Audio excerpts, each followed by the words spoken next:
All right, good morning. Let's try that again. Good morning. Much better. All right. Exams tomorrow night, 6:30 to 7:30 p.m. in the same place as last time, Elliott Hall of Music. Please be sure you find out where you're supposed to go. Don't just wander around cluelessly like a few of students in the other sections did. We all did a great job last time, but last time a few were wandering around, and I asked them, who's their TA? They had no clue, and that made it difficult to help. So anyway, find out where you're supposed to go. Be there early and get settled in. Also, tomorrow is the election day. If you haven't voted and you can vote, please do vote. If you're a citizen, please exercise your right and I think an obligation to vote. Okay? Now, if you're an international student, obviously you cannot vote, but you might want to read up a little bit about our election system. It's probably very different from what you're used to. In particular, you're going to be hearing the term electoral college quite a bit in the next few days. Find out what it is. Find out the minimum ACT to get into that college. Thank you, thank you. All right. But seriously, if you're an international student, you're going to be spending quite a few years in this country. Learn a little bit about our election system. All right, so let's do a little bit of review. The first thing, I'm not going to talk too much about the gradient, but just a couple of things about the gradient that you should know.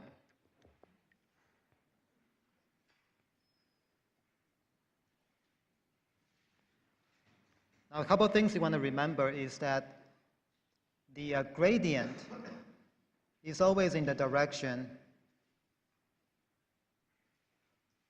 of maximum change.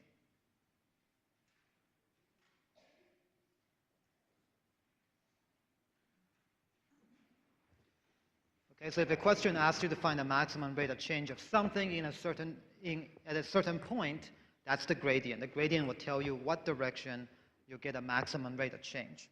And also remember that the gradient of a scalar function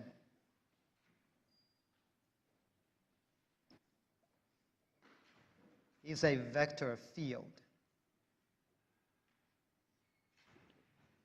So if a question asks something about the gradient vector field, you're going to be dealing with a gradient. Take the gradient and go from there. And you also want to review how to recognize and sketch a gradient field. That's not terribly difficult, so I'm not going to spend any more time on those things. But I want to spend more time on the integrals. Okay?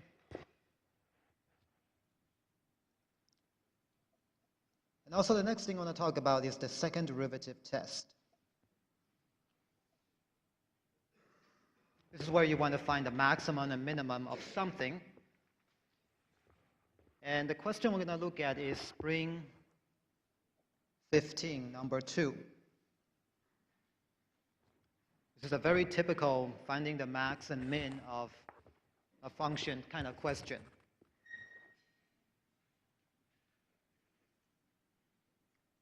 The question asks how many local max, min, or saddle point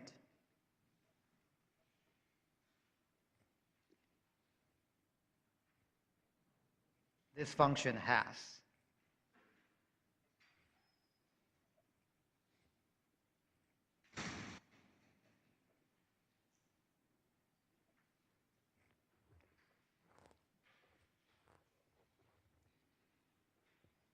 Okay, so steps are the things you're going to remember. First, you got to find the critical points.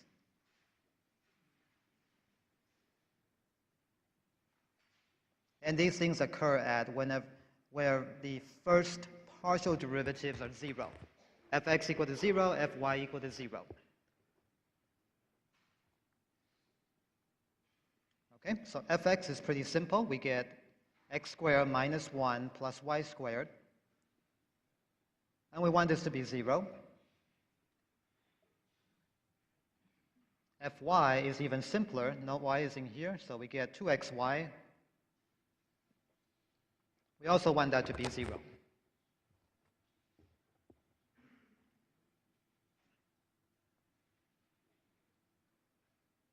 So that part is easy, and sometimes solving these can be a little bit challenging. And there's really no set procedure to go from here. You're just going to look at the equations and decide which one is easier to work with. For this case here, the second equation is a very useful equation. Second equation says 2xy is equal to 0. This can only happen if x is equal to 0 or y is equal to 0, right?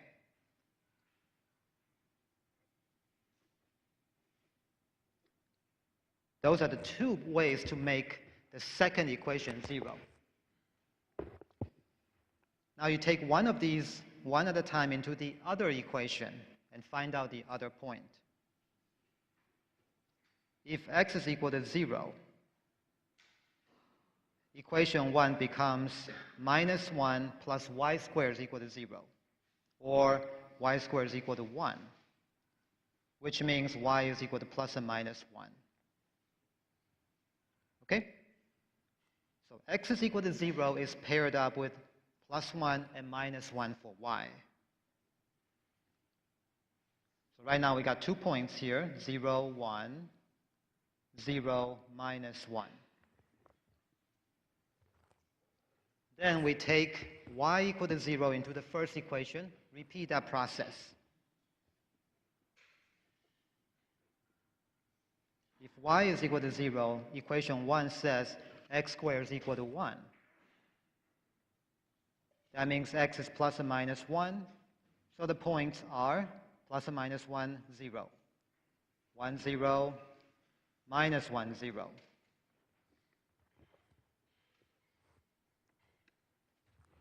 So this thing has 4 critical points. Each of these could potentially be a max, min, or a saddle point.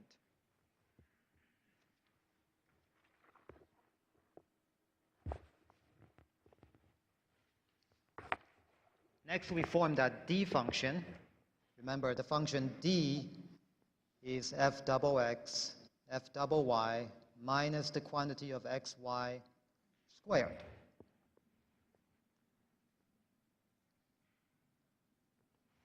F double x is easy. Look at equation 1 and get your one more partial derivative, and we get 2x.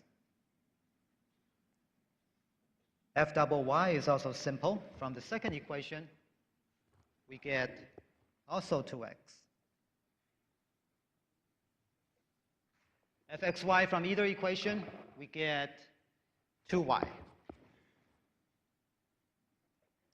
So this function d that contains all the information we need about each of these critical points is 4x squared minus 4y squared.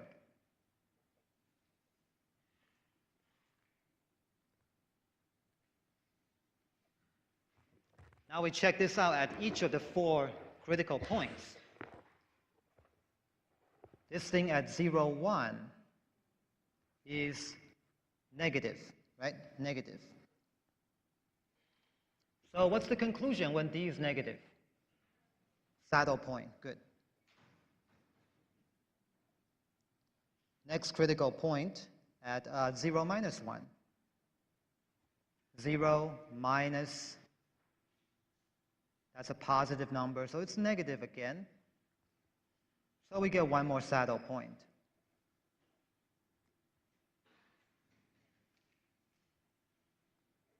Moving on to the third critical point, 1, 0. At 1, 0, d is 4 minus 0. That's positive. And now we also got to check what's going on at that point for f double x. If d is positive, then f double x will tell you whether it's a maximum or a minimum. In this case, we get a positive f double x. And the conclusion is minimum. Good. Finally, the last critical point, minus 1, 0. D is positive again, but f double x this time is negative, so that's a maximum. Therefore, we have one max, one min, and two saddle points.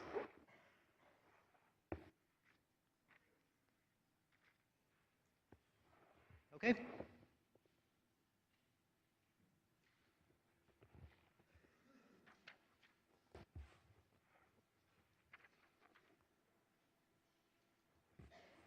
All right, next, let's look at a Lagrange multiplier problem.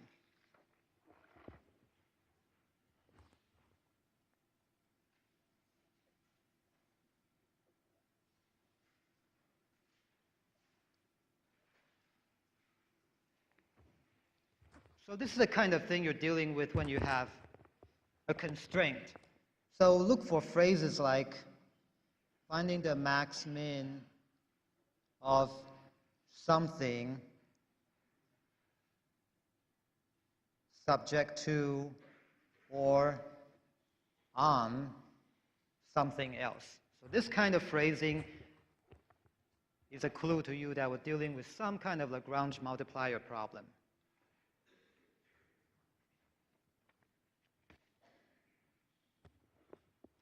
Let's look at spring 14, number 1.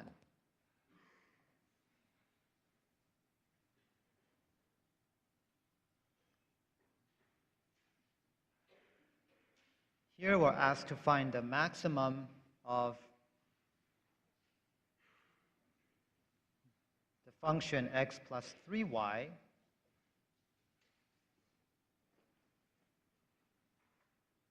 subject to x squared plus y squared is equal to 30.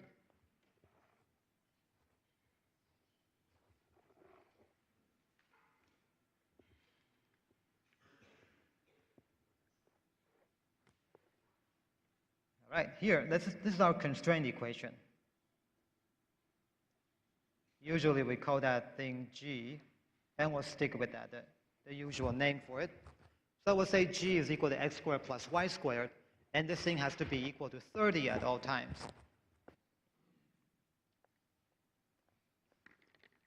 And using Lagrange multipliers,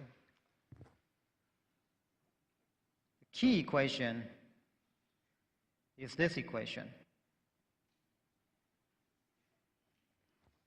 You want to solve the equation, gradient of the objective, the equation you want to max or minimize, is equal to some constant lambda times the gradient of the constraint equation. If you could solve this equation, then you can solve that problem.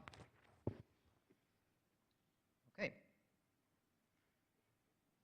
So gradient of f, this should be simple. 1, right? 3. Gradient of g, 2x, 2y.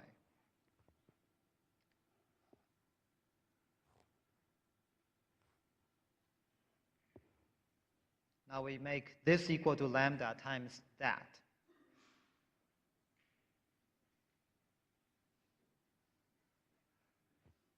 So this means we get 1 is equal to 2x times lambda. That's the x component of both of these vectors. And then we get 3, the y component is equal to 2y times lambda.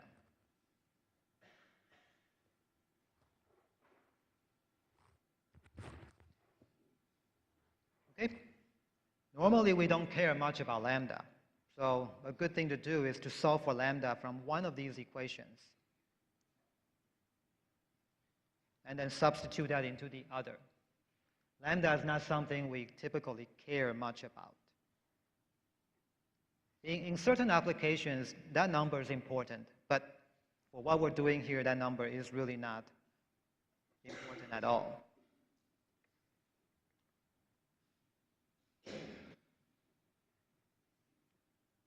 So this tells me that y over x is equal to 3, or y is equal to 3x.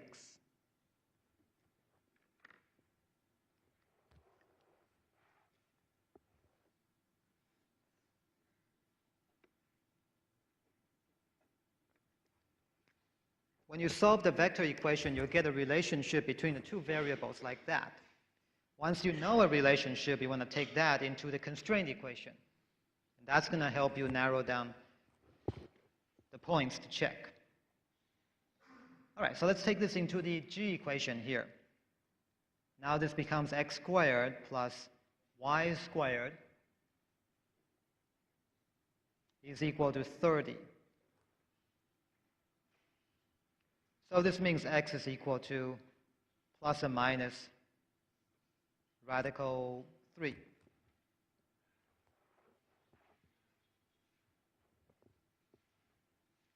And then together with this equation here, we can find out the points. Points to check are radical 3 and then 3 times that. And then negative radical 3, 3 times that for y. Now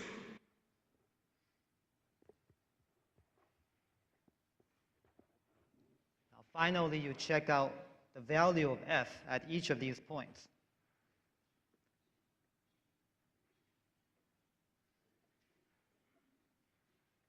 Once you define the max, so whichever one is the biggest one is the maximum. So we get x plus 3 times that, so that's 10 radical 3. That's negative 10 radical 3. That's obviously bigger than the negative of itself, so that's our maximum. The maximum of this function, subject to the constraint that x squared plus y squared is equal to 30.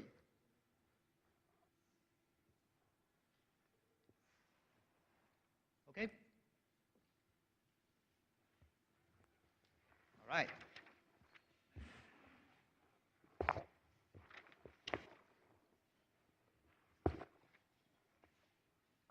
Okay, now we got the easy stuff out of the way. Let's talk about the slightly more difficult stuff. Let's talk about double and triple integrals. Let's first look at a polar coordinate double integral.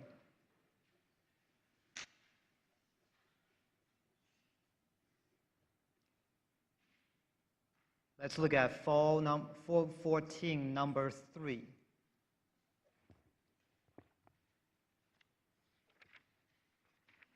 This is a good one to look at.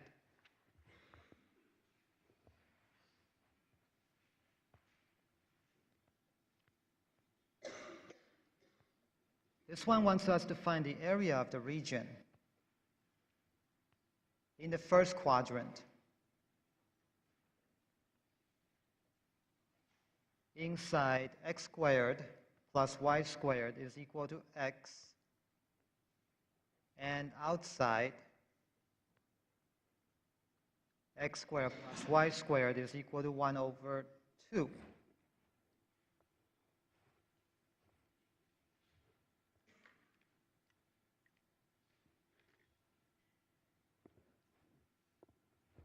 Nowhere in this question does it say to use polar. But you should know to use polar because these are circles.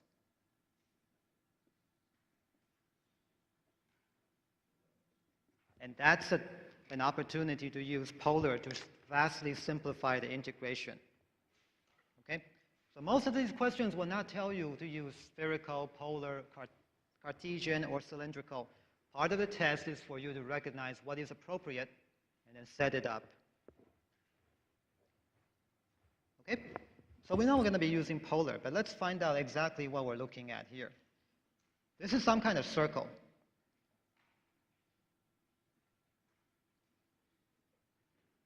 Let's complete a square here and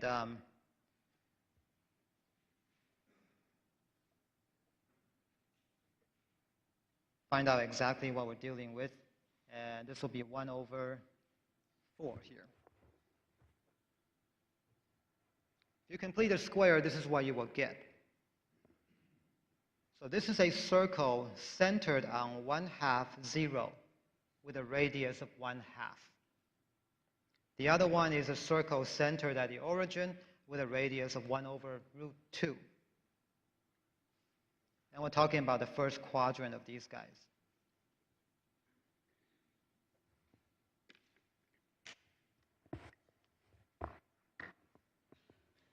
Okay, so this one here, centered on 1/2. Radius is 1/2, so it goes up to 1 and touches the origin. So that's this one here. The other one on the origin, radius 1 over root 1 over 2. So something like that.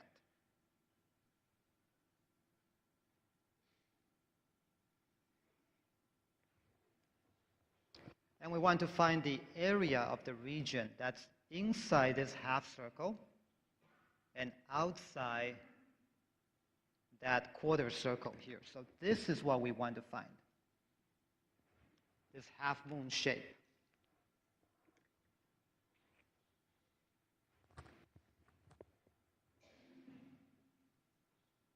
Okay, let's change the equations to polar.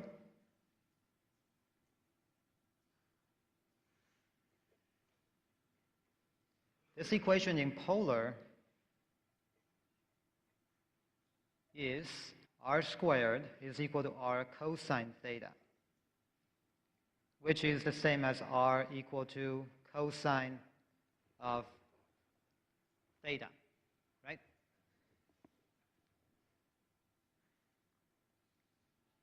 The other one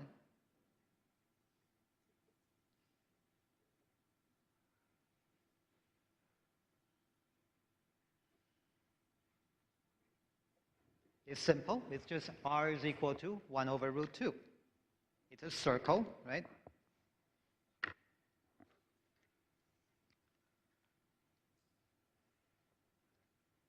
Now we're going to set up the bounds for theta and r.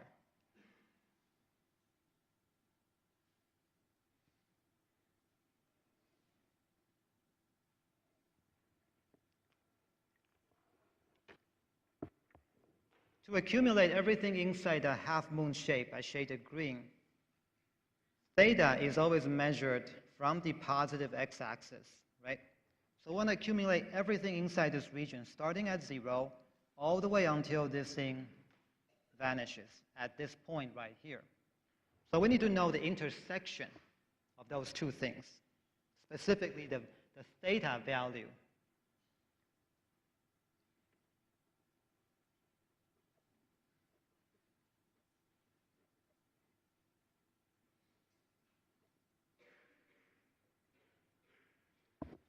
When they intersect, that means they have the same r. So I simply make cosine of theta equal to 1 over root 2, which is the same as root 2 over 2. And in the first quadrant, this happens at where? Pi over 4, right. So therefore, theta is going to start from 0 and end at pi over 4. We accumulate everything inside that half moon shape starting at 0, and we end our accumulation when they intersect.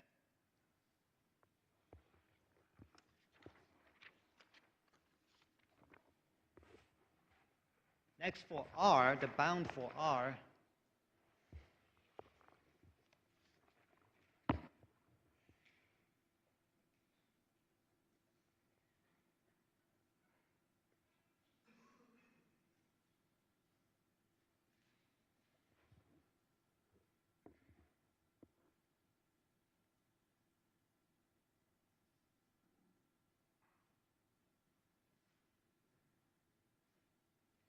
okay, the outer one here comes from the circle that's offset, right? So this is r is equal to cosine theta.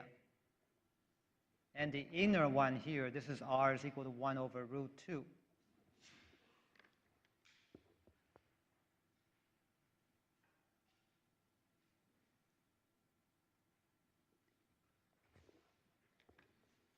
So when you accumulate the points inside that region here, you're measuring the length of that green line I just drew.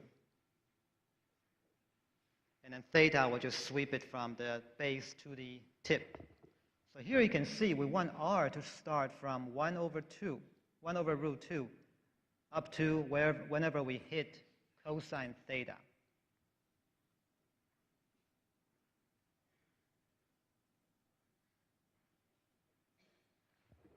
Okay? So that distance right here, as theta moves around, that's what we're accumulating in the integration.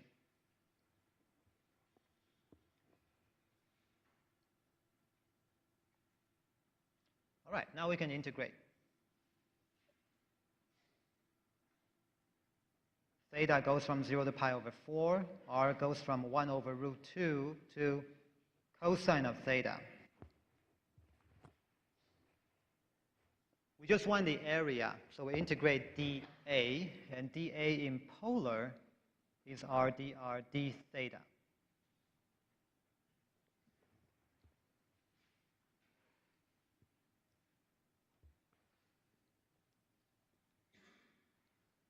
Okay, now we just do our integration. First round is with respect to r, so we get 1/2 r squared. R is equal to 1 over root 2. R is equal to cosine theta, d theta last.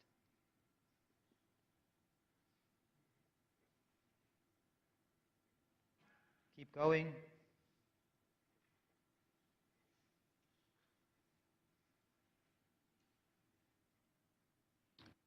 Let's see, r squared, this is 1 over 2, 1 over 2 here, 1 over 4.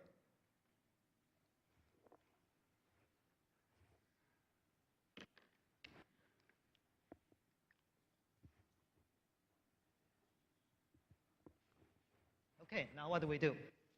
How do we integrate cosine squared?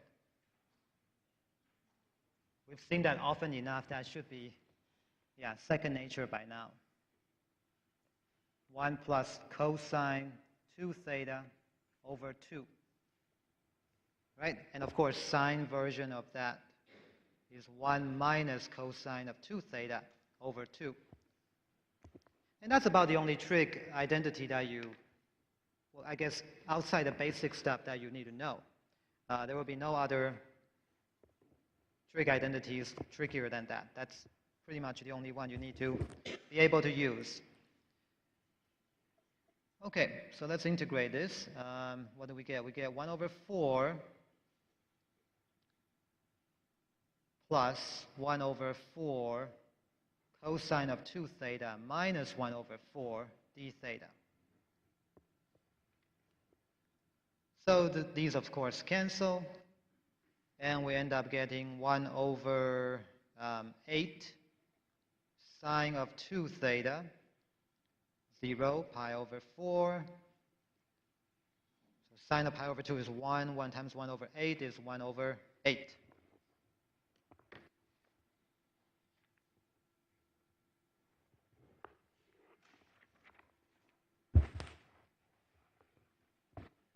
Okay? So this is a kind of a tricky one. But if you can truly understand this problem right here, why theta is pi over 4, why r is bounded this way, then you're in good shape. Okay? If you can truly understand this particular problem, then whatever polar stuff we throw at you tomorrow, you will be fine with it.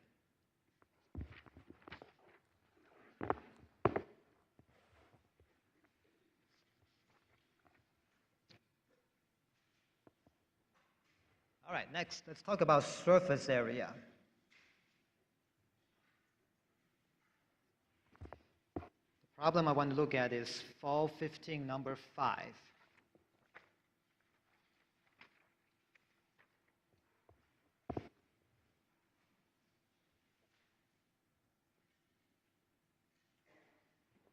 Wait, nope. I wrote down the wrong thing. Oh, no, we're fine, we're fine. We're good, we're good. Fall 15, number 5. Find the area of the surface.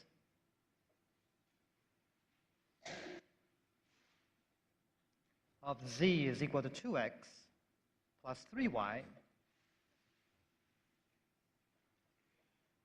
above in the first quadrant between y is equal to 1 and y is equal to x squared.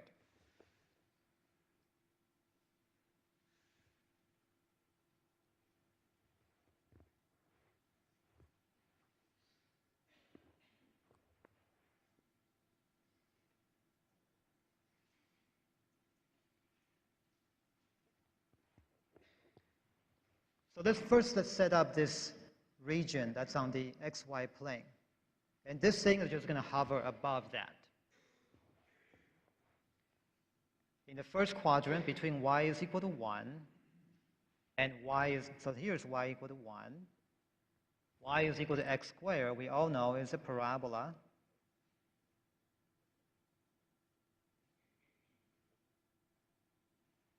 And we know these things intersect at 1, 1.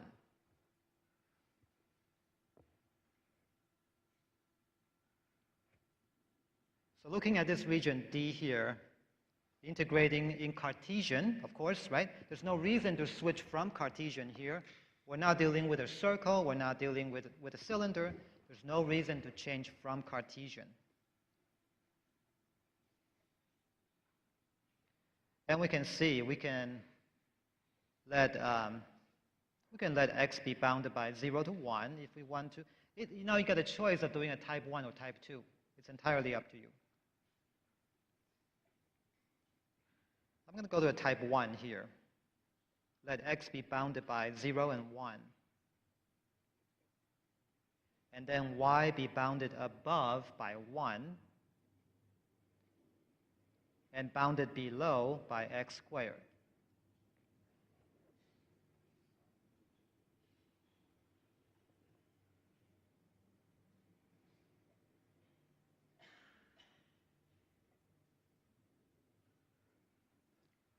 And what do you integrate when you want the surface area?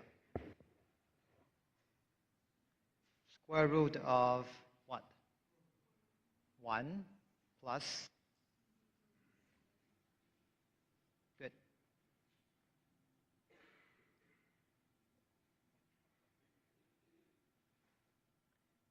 dA, and here dA would be dy dx.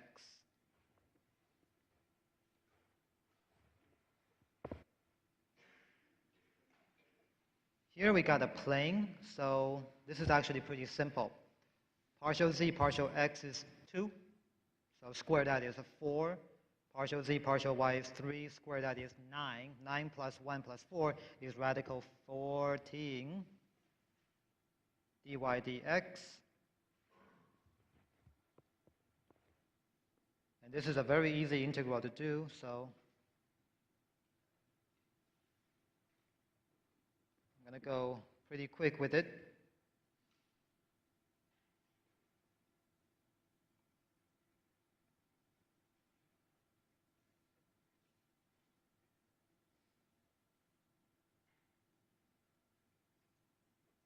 So we get 2 over 3 times radical 14.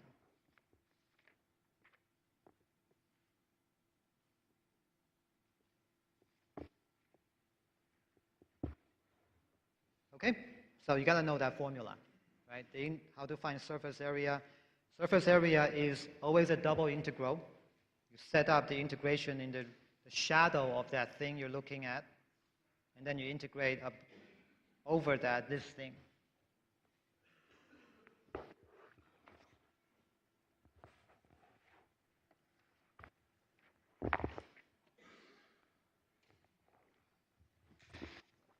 All right, let's look at a couple triple integrals. Let's look at fall 14, number 7.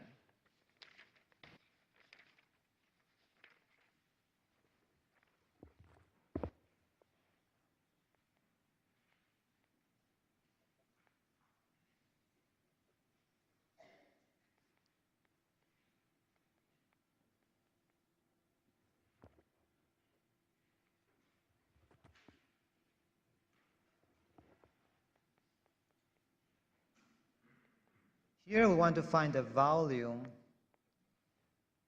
of the solid region inside x squared plus y squared is equal to 4. Below z is equal to x squared plus y squared.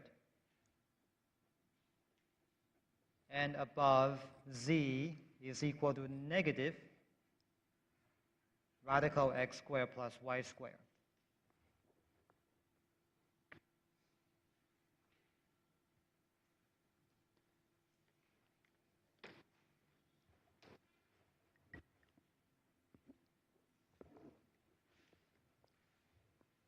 Okay, now there's no way you can do this problem without sketching this. There's no way I can do this problem without sketching this. So sketch it, right? Let's identify the shapes. What is this? Cylinder. Oh, that's a good clue here, right? We're dealing with a cylinder. So chances are eventually we're going to move to cylindrical. So keep that in mind. What's this? Paraboloid. Good. This guy?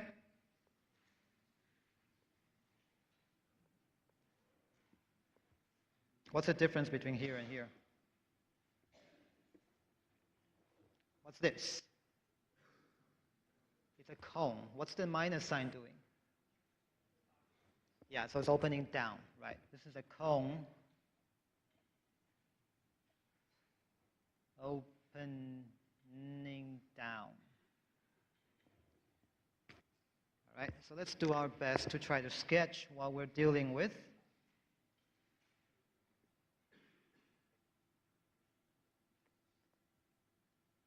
Cylinder, radius 2.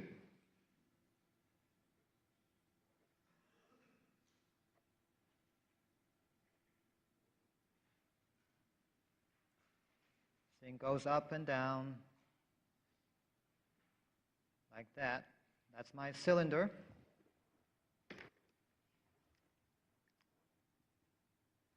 Paraboloid with a vertex at the origin opening upward.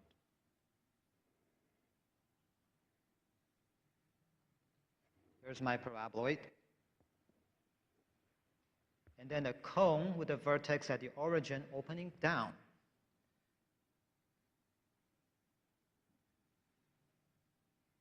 Like that.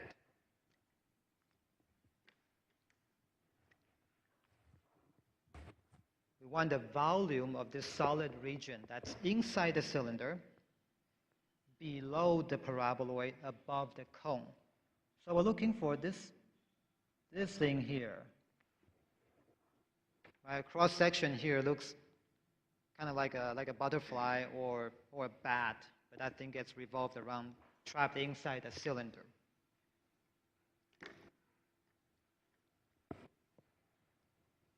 Okay, so it looks like something we should go to cylindrical with. We're dominated by this cylinder here. In fact, let's project this onto the xy plane.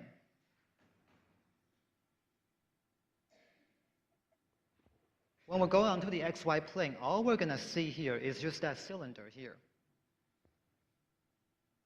We're bounded by that cylinder radius 2. And above here, we have that paraboloid. Below that, we have a cone. That is a circle. So we'll do the polar here with the Cartesian z up and down. So that's cylindrical, right? To get everything inside the circle, you let theta go from 0 to 2 pi. You want everything inside that circle, so r goes from 0 to 2. So that's going to take care of everything on the plane, the shadow of this paraboloid cone configuration. You integrate all over the circle, and the z is bounded above by the paraboloid, right? So what's x squared plus y squared in cylindrical? r squared, right.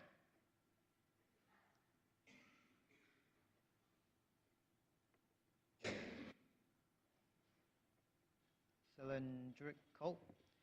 So that's bounding above the cap, or capped above by this parabola, capped below by the cone, and the cone in this case would be negative r, right? That's our cone.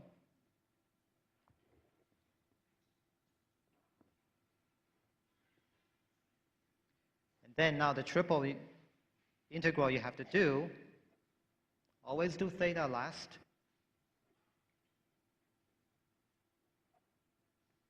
Then do r, 0 to 2.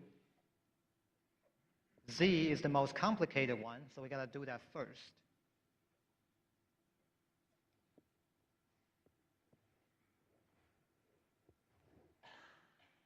Okay, now we want to integrate dv. dv in cylindrical is r dz dr d theta. The r dr d theta is the dA for that circle. And dz is just going up and down, staying Cartesian.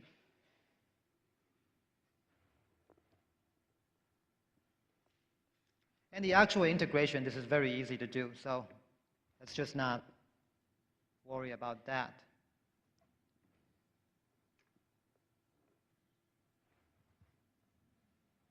All right, so this is another problem that if you truly understand what's going on, truly know why we set up the way we did here, then whatever we throw at you in cylindrical tomorrow, you will do fine.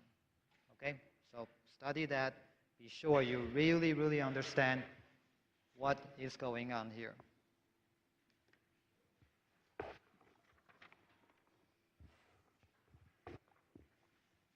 All right, let's see. Let's look at a spherical one.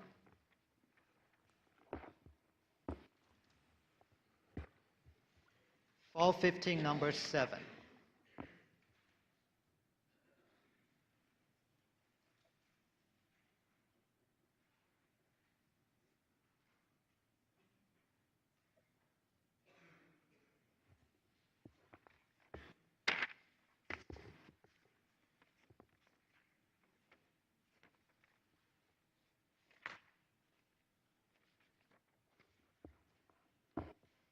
Calculate the volume inside x squared plus y squared plus z squared is equal to 4.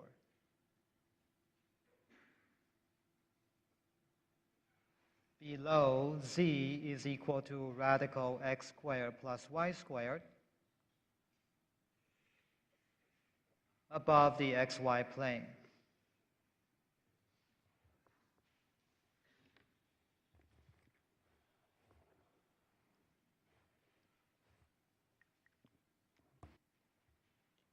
Okay, once again, the problem says nothing about coordinate system. It doesn't say anything about spherical, Cartesian, or the equations are in Cartesian. It doesn't say anything about spherical or cylindrical. It's up to you to decide what is appropriate. And the big clue right here is this guy.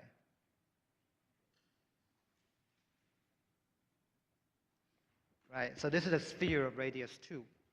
And that right away should be an indication to you that you need to keep this spherical coordinate system in mind. That's probably what you will eventually move to.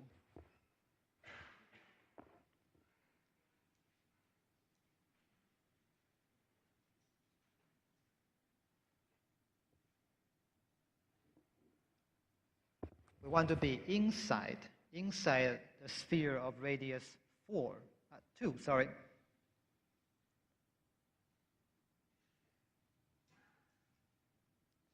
So we're inside this thing.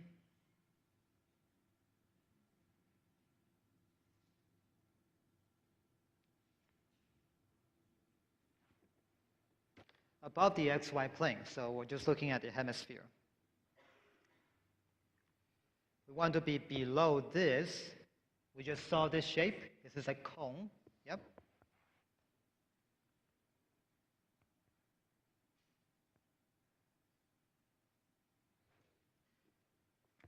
We want to be inside that sphere, below that cone, and above the xy plane. So we actually want all of these things. It's the volume of a hemisphere with that ice cream cone removed from the top. Whatever's left, that's kind of, I don't know what it's called. That thing right there, that's the volume we want. So everything is looking like this is going to be a spherical kind of problem, right? There's no indication to go to cylindrical or even staying with Cartesian. We're looking at squarely a part of a sphere. Spherical all the way. Well, the easiest one to determine here is theta. Theta is the in-plane angle on the xy plane. So this is theta. We want the entire hemisphere. So we're going to go all the way around from 0 to 2 pi. So that's the easiest one here.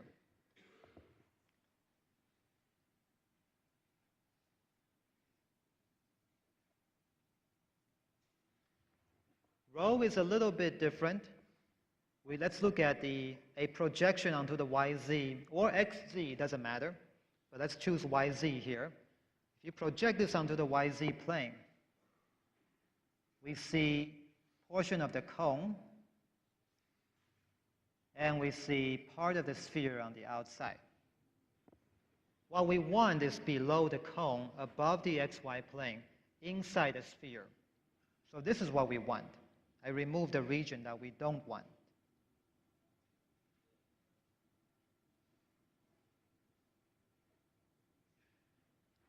And phi is measured from the positive z-axis. Phi is equal to 0 is straight up. Phi is equal to pi over 2 is lying on the xy plane. To account for the region we want phi to not start from 0, right? We can't start from 0 because that's the part of the cone that we removed. So where do we start? Pi over 4, right? Right, this is a cone. If you look at the equation on the zy plane with x equal to 0, you get z is equal to y. That thing has got a slope of 1. A slope of 1 cuts the first quadrant in 2. So you cut 90 degrees in 2, so that therefore 45. So we start at pi over 4. And where do we end? Pi over 2, right. We end the accumulation on the xy plane. We start from the bottom of the cone, and then we end on the plane. Okay, what about rho? We want everything inside that sphere. 0 to 2. Yep, that seems pretty easy. Rho is always the distance from the origin to the boundary here. So we start at here, we end on the boundary. The boundary is determined by a sphere radius 2. So we stop at 2. So here's our triple integral. Safe thing to do is to let phi be the last one.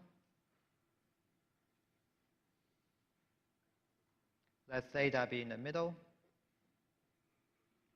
And always integrate rho first. And what do we integrate? In spherical, dv is, right, rho squared sine phi d rho d theta, yep, d phi. Okay, that's an easy integral to do. Turns out to be 8 over 3 times root 2 pi.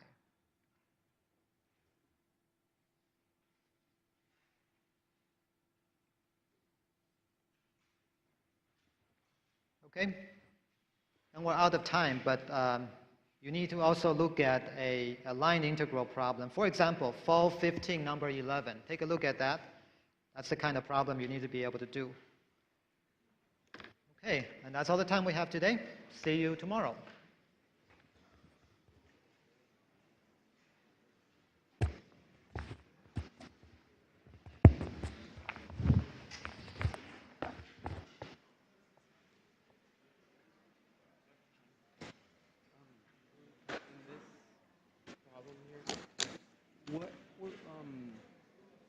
So for some reason I couldn't get the answer. Are these bounds right?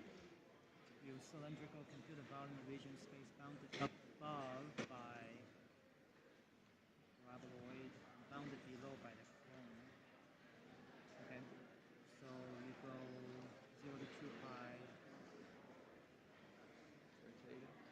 radius is wrong. Because you need to figure out at the intersection of the paraboloid and the cone what the radius is. What? That's what you project down. So The radius is not 2, not necessarily. Well, why isn't it from here to 2? Like that? No. You need to know at the intersection. This is the intersection. Right. When you project down onto the xy plane, what is the radius of that circle? That's not 2. This is a circle. Where on the xy plane, this would be 0. Oh, it's root 2. You need to know the intersection. Yeah, the intersection of these two things. Okay. So you set them equal to each other. Right. You said z is equal to 2 minus r squared equal to z is equal to r. And you find r. That's the intersection. When you project that onto the xy plane, that's what you integrate over. So your answer is wrong is because of this number. Okay. Everything else looks pretty good. Okay. So, but the shape would be like that. The shape right? is right. Yeah. Okay. Yeah. Okay. So this one we use the cylindrical, right? And Yeah. and we express z with variables, not numbers, right? Z has to be dependent on Yeah, r. depending on r. Right. But like, does it always have to do that? Like for all questions? Not always, but in this case, clearly, because depending on how far you're from the center of that circle, right, how high you go is bounded above by the paraboloid and bounded below by the cone. And the height of the cone and the paraboloid changes as you move from the center. So that's clearly dependent on r. Well, what are for cylindrical? Why do we not need variables? Why is p not? It's because P is constant. it's not, well, in this case, it's a constant. It doesn't always have to be. The difference rests upon how these three things are defined. So like if p is if it has condition, then we might like sometimes have to change it into. Yeah. Sometimes. But this is not the case because That's it right. is all Yeah. Usually not, but sometimes you may have to. Why this third statement is not true? That's a complicated question to answer. It'll take time, so you probably should stop by my office to look at that. Okay. And that's not a problem you have to worry about for the exam. Parts of this we have not covered yet. So Okay. that problem you don't have to worry about for the exam. So for the first one, if it's conservative, the first one is right. The first one is always The right. fourth. The fourth one, that's right. If it's conservative, the fourth Okay. one is independent of path, right? Okay. Thank you. Let's talk outside so they can get started.